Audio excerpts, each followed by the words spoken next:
en el cual se establece un artículo 8 bis, donde en ese artículo dice que aquellos prestadores que están autorizados a lo que es el cobro del arancel diferencial no pueden cobrar un arancel diferencial que supere el valor de la orden de consulta o la práctica autorizada por el IPS.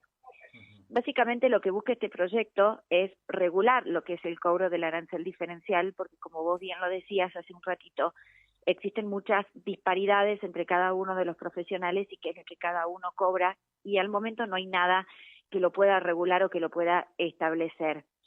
Si bien esto siempre debería haber sido una potestad del IPS de poder haber realizado ese control, bueno, no lo ha hecho, entonces creo que es imperativo poder hacerlo de esta manera, porque nosotros tenemos que tener en cuenta que existe un esquema con el cual nosotros convivimos y que lo hemos naturalizado, donde el poder siempre lo tiene el especialista o la institución que presta el servicio, y el que tiende a perder siempre es el paciente, porque obviamente es el que se encuentra en un estado de vulnerabilidad y frente a una situación de riesgo. Entonces, además de lo que explicaban ustedes, de tener que pagar la obra social, de tener que pagar el coseguro, cuando va a una consulta médica tiene que enfrentarse a que tiene que pagar un extra, y en algunos casos son montos que son muy elevados. Entonces, se hace muy difícil en muchos sentidos a veces poder acceder a la salud, a una consulta, o poder acceder a un especialista. Nosotros hemos tomado antecedentes de otras provincias, por ejemplo, La Rioja logró regularlo, ellos pusieron un tope. Tucumán, Santa Fe, directamente han impedido el cobro del arancel diferencial.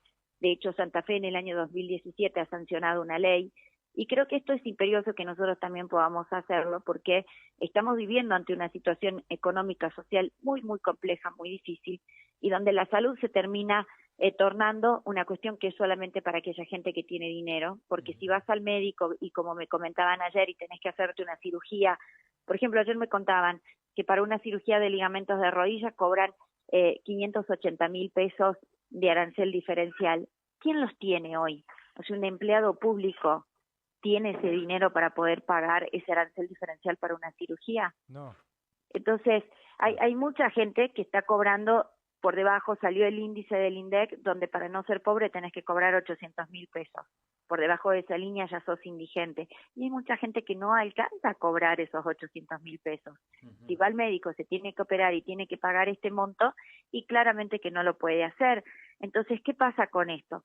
Toda aquella gente que tiene obra social, la persona que tiene obra social, pero que le cobran estos aranceles diferenciados, termina yendo al hospital público.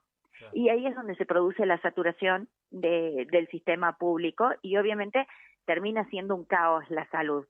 Pero hay una cuestión: los mismos profesionales que atienden en la parte pública son los que atienden en la parte privada. Sí, ahora, yo me sumo, perdón, ¿no? Que interrumpa Sí. Laura, sumo al que el IPS tiene dos padrones de médicos, de prestadores del servicio Sí, dentro de salud, exacto. padrón A y padrón B. La gran mayoría dejó de ser uno de los padrones que no cobraba plus, ya sea en la atención y menos el plus para cualquier tipo de cirugía. Ahora todos dejaron de atender. Entonces, sí o sí, vos afiliado al IPS, tenés que ir a cualquier médico y pagás el plus. Así es.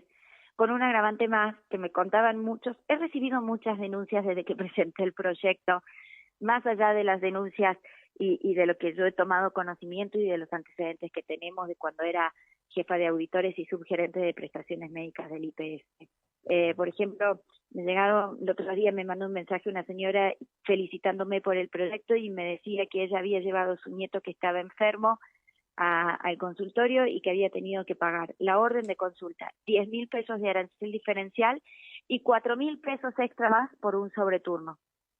Sí, sí, te creemos. En otros casos, me contaba un colega de ustedes que ha ido al médico, que solicitó la factura del cobro del plus, que se la emitieron, pero que le trasladaron a él el 21% del IVA. Sí, sí, sí. Suele suceder, claro. Claro, pero o sea, y es una factura B o una factura C, que tampoco debería, o sea, cuando No vos debería. decís el monto, ya viene con IVA, no es masiva.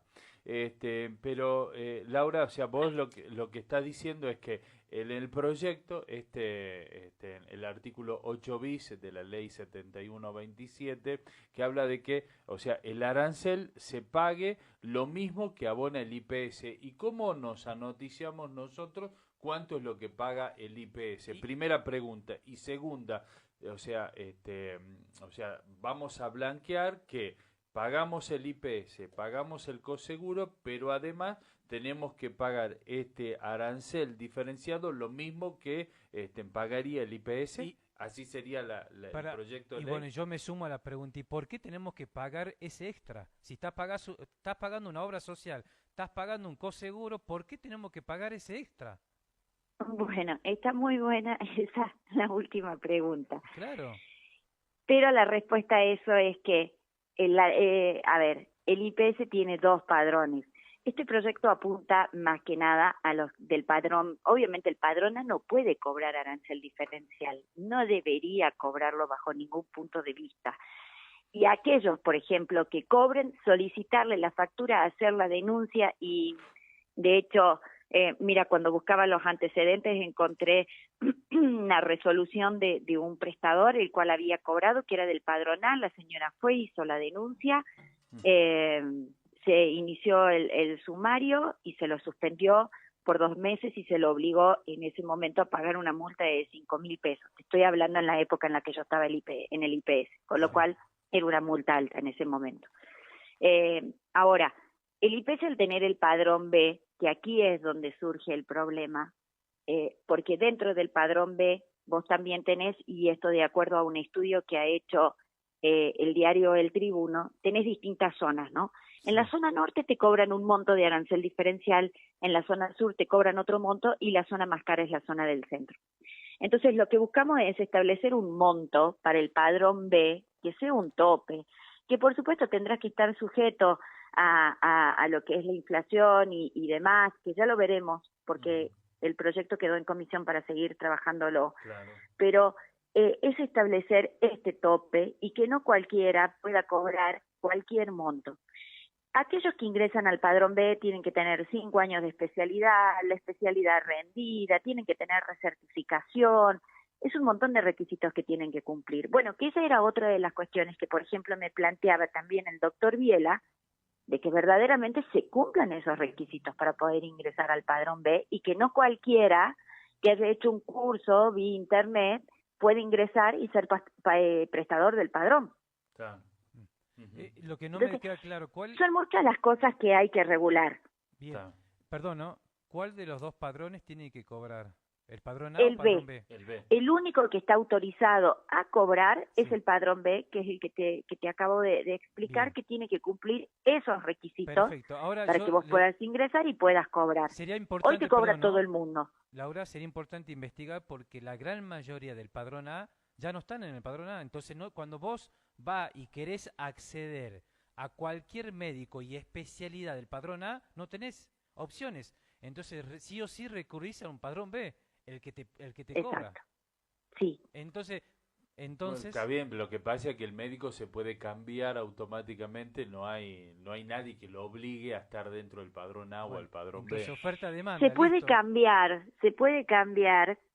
cada vez que el IPS abre el padrón B y es con autorización de las autoridades del IPS. Claro. No es que yo mañana, Laura Cartucha, que soy padrona, no soy ni padrona ni padrón B porque no estoy ejerciendo, sí. Pero supongamos, sí. Laura Cartucha, padrona, mañana voy al IPS y digo, a partir de hoy soy padrón B. No puedo, porque el padrón B se abre generalmente siempre en los meses de marzo a abril, es cuando se abre el padrón, se hace la presentación de aquellos prestadores que quieren ingresar, se verifica que cumplan con los requisitos y se cierra. O sea que no es que se pueden pasar automáticamente de uno a otro cuando el prestador tenga ganas. Que por supuesto creo que también hay que regularlo a eso, ¿no? O sea, y de ver a aquellos que se inscriben que verdaderamente cumplan con el requisito. Claro, bien. Ahora, según el círculo médico, dice de que lo que paga el IPS es nada. Mira, yo entiendo Y la verdad que sí los entiendo a mis colegas y también me pongo en el lugar de ellos. Claro. Pero creo que estamos hablando de dos cosas que son diferentes. Una cosa es lo que te paga el monto de la obra social, que vos me decís, ¿es poco? Sí, es poco, ¿deberíamos aumentarlo? Sí, se debería aumentar, sí. Pero por otro lado tampoco, el hecho de que el IPS te pague poco, vos no tenés por qué transferirle esa diferencia a la gente. Claro. Sí, sí. Sí, sí. A ver, ¿qué es lo que está sucediendo hoy, por ejemplo? El IPS paga, supongamos, X cantidad de pesos. El colegio médico estipula que la consulta mínima ética para un médico es de 27.000 pesos. Sí. Entonces, se resta de los 27.000 pesos el monto que paga el IPS, que supongamos son unos 7.000 y algo, 7.000 pesos y algo. Sí. Entonces, esa diferencia es el arancel diferencial de los 20.000 pesos que tiene que pagar el afiliado o el paciente en concepto de arancel diferencial. Bien. Y ahora pregunto, Entonces, en ¿quién? definitiva, le estás cobrando la orden del IPS, estás facturando el IPS y también le estás cobrando la consulta privada. La pregunta es, ¿está bien ese monto de lo que pretende el círculo médico de que la prestación médica debe ser de 27.000 pesos? Ese es el mínimo ético que establece el colegio médico como consulta. Ese es el monto de una consulta particular para alguien que no tiene obra social. Me parece... Por supuesto que esto nos deberemos sentar nuevamente con el IPS discutir, claro. y nos sentaremos nuevamente con los prestadores, los representantes del círculo y del colegio médico, y hay que llegar a un acuerdo porque la gente no tiene la culpa. Los médicos dicen no, por el tema de la inflación, el tema de los insumos, de las capacitaciones, de los viajes, que nadie nos reconoce nada. Y está bien, yo lo entiendo, a ver, porque yo lo he pasado, yo lo he vivido, las capacitaciones las paga uno, los viajes los paga uno, pero la gente no tiene la culpa. Claro. Y así como a mí me llega la inflación, como profesional, como médica, a la gente también le llega la inflación. Y sí, claro. No es que nosotros somos un mundo aparte, que somos los perros verdes, que solamente sufrimos la inflación y la gente no, y está perfecta. No, hoy tenemos una recesión económica tremenda, con una licuación de los sueldos impresionantes, donde vas al supermercado y lo que antes comprabas por 20.000 pesos, hoy te sale 70, en el mejor de los casos. Entonces, todos estamos sufriendo este proceso. Ahora, creo que es el momento que también todos seamos empáticos y todos pongamos el hombro hasta que la situación mejore. ¿Y por qué no avanzó este proyecto en la Cámara Legislativa? Porque no hemos podido llegar a un acuerdo.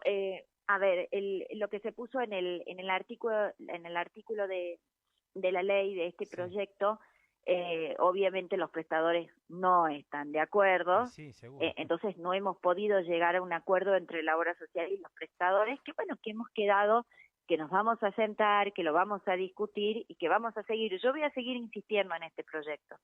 O sea, creo que la gente merece que nosotros hoy nos estemos ocupando de estos tipos de temas y que le alivianemos un poco la vida, se la hagamos un poco más fácil, porque va a llegar un momento donde aquella persona que tiene que ir al médico por la dolencia que fuere y va a tener que elegir si entre darle de comer a sus hijos o pagar el arancel diferencial, y claramente que va a elegir darle de comer a sus hijos, postergando su salud. Ya lo viene haciendo hace rato, ¿no? Sí, sí, sí. Por supuesto, claro que sí, claro que sí.